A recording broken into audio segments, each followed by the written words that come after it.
নমস্কার, বাঙালির পেট পুরো চ্যানেলে আপনাদের সকলকে জানাই স্বাগত। আমরা অনেকেই কিন্তু পাঙ্গাস মাছ খেতে পছন্দ করি, আর এই পাঙ্গাস মাছ কিন্তু আমরা বেশিরভাগ সময়ই পেঁয়াজ রসুন দিয়ে রান্না করে থাকি। আজকে কিন্তু আমি পাঙ্গাস মাছটা পেঁয়াজ রসুন ছাড়া শুধু আলু দিয়ে রান্না করব, কিন্তু খেতে বন্ধুরা ভীষণ ভালো হবে। গরম গরম ভাত দিয়ে খেতে কিন্তু বন্ধুরা ভীষণই ভালো লাগবে। তাহলে বন্ধুরা দেখতে থাকুন আমি কীভাবে পাঙ্গাস মাছটা রান্না করছি। পাঙ্গাস মাছ রান্না করার জন্য আমি বেশ কয়েক পিস পাঙ্গাস মাছ নিয়েছি। এই দেখুন, আমি মাছটা কিন্তু ধুয়ে পরিষ্কার করে নিয়েছি। এই মাছগুলো দেখতে কিন্তু অনেকটা বোয়াল মাছের মতো লাগে। এই দেখুন, এবার এই পাঙ্গাস মাছের মধ্যে আমি দিয়ে দিচ্ছি অল্প করে একটু নুন, হলুদের গুঁড়ো, একটুখানি শুকনো লঙ্কার গুঁড়ো।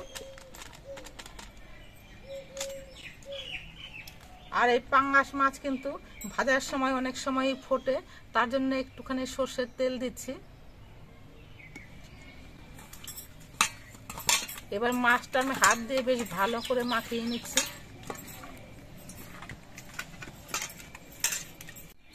মাছটা আমি নুন হলুদ বেশ ভালো করে মাখিয়ে নিয়েছি। এবার একটা পাত্র দিয়ে ঢেকে রাখছি সাইড করে। মাছটা আমি আলু দিয়ে রান্না করব। এবার মাছের আলুটা আমি কেটে নিচ্ছি।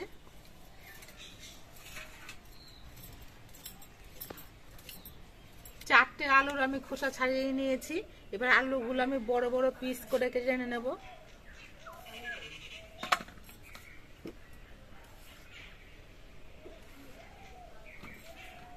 এই দেখুন, এইরকম বড় বড় পিস করে আমি আলুটা কেটে নিয়েছি। আলুগুলো কাটার পর আলুর মধ্যে কিন্তু এখনো অনেক নোংরা রয়েছে। এবার আলুটা ধুয়ে পরিষ্কার করে নিতে হবে।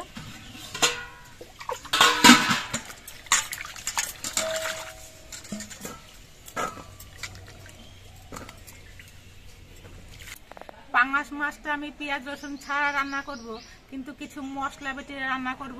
তার জন্য আমি কিছু মশলা বেটে নিচ্ছি। কয়েকটা কাঁচা লঙ্কা নিচ্ছি, দুটো লঙ্কা পেকে গেছিল, পাকা লঙ্কাটাও নিয়ে নিলাম। অল্প একটু আদা নিচ্ছি, চারটে শুকনো লঙ্কা নিচ্ছি, আর 1 চামচ কাঁচা গোটা জিরে নিচ্ছি।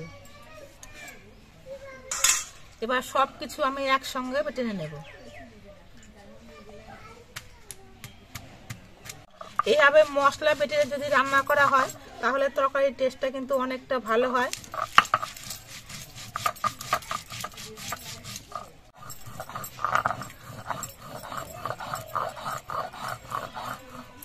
সব মশলা আমি মিহি করে বেটে নিয়েছি। এবার এটা আমি একটা বাটির মধ্যে তুলে নিচ্ছি।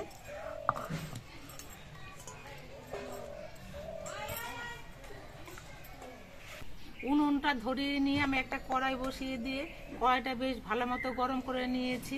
এবার মাছগুলো ভেজে নেব। তার জন্য কড়াইতে দিচ্ছি সর্ষের তেল।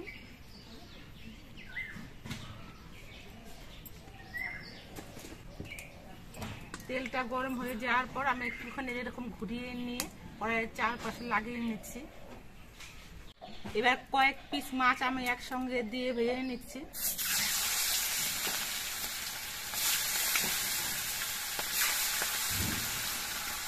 এই মাছগুলো কিন্তু ভাজার সময় অনেক সময় ফোটে, এই জন্য আমি ভেজে দিচ্ছি। 2-3 মিনিট পর আমি ঢাকনাটা খুলে নিচ্ছি। মাছগুলোর এক পিস কিন্তু কিছুক্ষণ ভাজা হয়েছে। এবার মাছের পিসগুলো আমি উল্টে দিচ্ছি।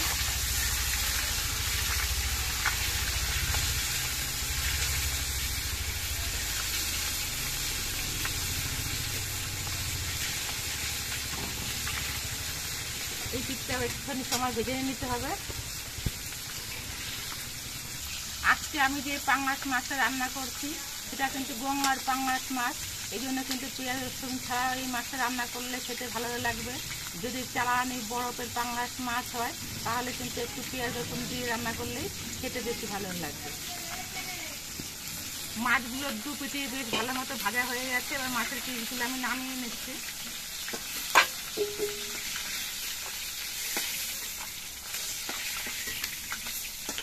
বাকি মাছের পিসগুলো আমি একইভাবে ভেজে নিচ্ছি।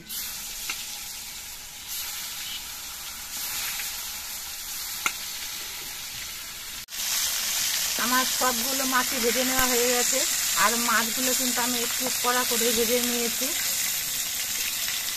এই মাছ একটুখানি কড়া করেই ভাজতে হয়, তাহলে খেতে বেশি ভালো লাগে।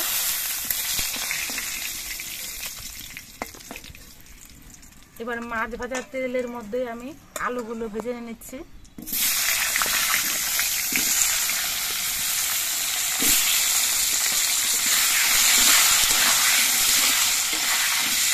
আলুটা ভাজার সময় আমি অল্প করে একটু নুন দিচ্ছি, তাহলে আলুটা কিন্তু খেতে বেশি ভালো লাগবে।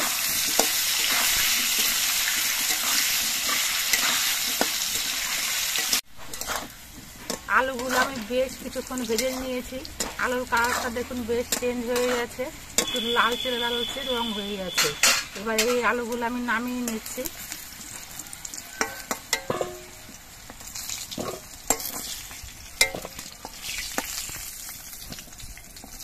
আমি প্রথমেই কড়াইতে বেশ অনেকটা তেল দিয়েছিলাম।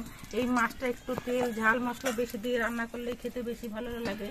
আর কড়াইতে তেলের পরিমাণটা প্রথমে বেশি করে দেওয়া হয়েছিল বলে কিন্তু মাছ ভাজার পর আলু ভাজার পর এখনও অনেকটাই তেল রয়েছে। এই তেলেই কিন্তু মাছের ঝোলটা হয়ে যাবে। এবার তেলের মধ্যে দিচ্ছি 2টো তেজপাতা, 2টো শুকনো লঙ্কা আর অল্প করে একটু গোটা জিরে।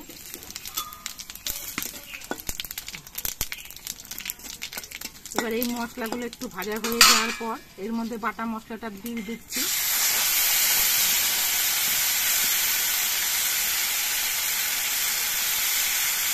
এই সময় জালটা আস্তে দিতে হবে, আমার কাঠের জাল একটু বেশি জ্বলে উঠেছে।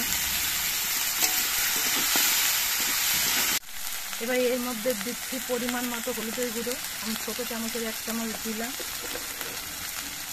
এবার মশলাটা কিছুক্ষণ কষিয়ে নিতে হবে। মশলাটা কষানোর সময় আমি দিয়ে দিচ্ছি পরিমাণ মতো নুন। আমি আলু ভাজার সময় নুন দিয়েছি, সেটা খেয়াল রেখে নিয়ে কিন্তু নুনটা দিলাম। মশলাগুলো আমি মিনিট 3 মতো কষিয়ে নিয়েছি। এরকম মশলা থেকে তেল ছেড়ে দিয়েছে। এবার এর মধ্যে আমি ভেজে রাখা আলুগুলো দিয়ে দিচ্ছি। এবার আলু দিয়ে আর মশলা দিয়ে আরও কিছুক্ষণ কষিয়ে নিতে হবে।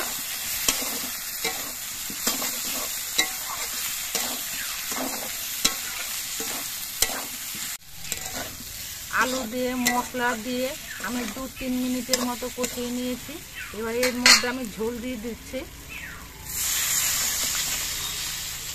এই মাছে কিন্তু খুব বেশি ঝোল রাখলে খেতে ভালো লাগবে না, ঝোলের পরিমাণটা অল্প রাখলে খেতে ভালো লাগবে। এই জন্য সেই অনুযায়ী কিন্তু ঝোলটা দিতে হবে। এবার ঝোলটা কিছুক্ষণ ফুটিয়ে নিতে হবে।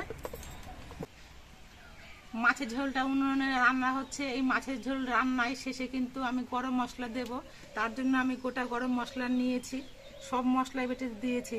এই জন্য আজকে কিন্তু আমি গুঁড়ো গরম মশলা না দিয়ে গোটা গরম মশলা বেটে দিয়েই রান্না করব। এই জন্য এই গোটা গরম মশলাটা বেটে নিয়েছি। গুঁড়ো গরম মশলা থেকে কিন্তু গোটা গরম মশলা যদি বেটে রান্না করা হয় তাহলে তরকারির সেন্টটা কিন্তু অনেকটাই বেড়ে যায়।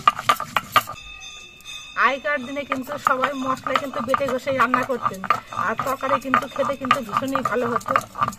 এই গোটা গরম মশলা যদি বেটে দেওয়া হয় তাহলে তরকারি টেস্টটা কিন্তু অনেকটাই ভালো হবে, স্বাদটা কিন্তু অনেকটাই বেড়ে যাবে। ঝোলটা কিছুক্ষণ ফুটিয়ে নেওয়ার পর এর মধ্যে ভাজা মাছগুলো দিয়ে দিচ্ছি। মাছগুলো দিয়েও কিন্তু ঝোলটা কিছুক্ষণ ফুটিয়ে নিতে হবে।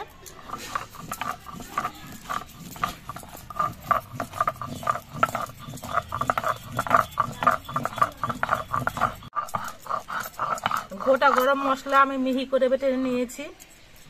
এবার এটা আমি একটা বাটির মধ্যে তুলে রাখছি।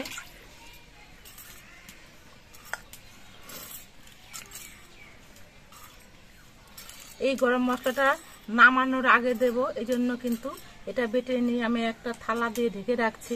খোলা অবস্থায় রাখলে কিন্তু সেন্টের পরিমাণটা একটু কমে যায়। মাছগুলো দিয়ে আমি ঝোলটা মিনিট 5-এর মতো ফুটিয়ে নিয়েছি। ঝোলটা দেখুন অনেকটা কিন্তু ঘন হয়ে গেছে। এবার দেখে নিচ্ছি যে আলুগুলো সেদ্ধ হয়েছে কিনা। আলুগুলো কিন্তু সেদ্ধ হয়ে গেছে। এবার আমি হাতার পেছন দিয়ে 2-1 পিস আলু গলিয়ে দিচ্ছি, তাহলে ঝোলটা কিন্তু অনেকটা ঘন হবে, এতে ঝোলটা দেখতেও ভালো লাগবে আর ঝোলটা কিন্তু খেতেও ভালো লাগবে। আমি 2 টুকরো আলু এরকম গুলিয়ে দিলাম।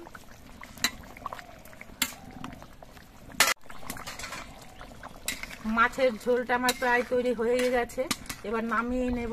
তার আগে আমি বাটা গরম মশলা দিয়ে দিচ্ছি। বাটা গরম মশলা দিয়ে নেড়ে চেড়ে মিশিয়ে নিয়ে আমি ঢেকে রেখে দেবো 1 মিনিটের মতো। আর জালটা আমি তুলে নিচ্ছি, আর জাল দেওয়ার প্রয়োজন নেই। মিনিট খানিক পর আমি ঢাকনাটা খুলে নিচ্ছি। আমার পাঙ্গাস মাছের ঝোলটা কিন্তু সম্পূর্ণ রান্না হয়ে গেছে। এবার এটা আমি নামিয়ে নিচ্ছি। তরকারিটা নামানোর পর দেখুন দেখতে কত সুন্দর লাগছে, আর দেখতে যেমন সুন্দর লাগছে খেতে কিন্তু খুবই ভালো হবে। এবার মাছের ঝোলটা আমি একটা গামলার মধ্যে ঢেলে নিচ্ছি। মাছের ঝোলটা ঠান্ডা হওয়ার পর কিন্তু আরো একটু ঘন হয়ে যাবে, কারণ তরকারিটাতে আলু দেওয়া আছে। ঠান্ডা হওয়ার পর কিন্তু আরো ঘন হয়ে যাবে। আপনারা দেখতে পেলেন আমি কিভাবে পাঙ্গাস মাছের ঝোলটা রান্না করলাম। আপনারাও এইভাবে পাঙ্গাস মাছের ঝোল রান্না করে খেয়ে দেখবেন। আশা করছি আপনাদের ভীষণই ভালো লাগবে। আর আমাদের ভিডিওটা আপনাদের কেমন লাগলো, যদি ভালো লাগে ভিডিওটিতে একটি লাইক দেবেন, নতুন বন্ধু হলে চ্যানেলটিকে সাবস্ক্রাইব করে দেবেন। সকলে সুস্থ থাকবেন, ভালো থাকবেন। দেখা হবে পরবর্তী আরেকটি ভিডিওতে।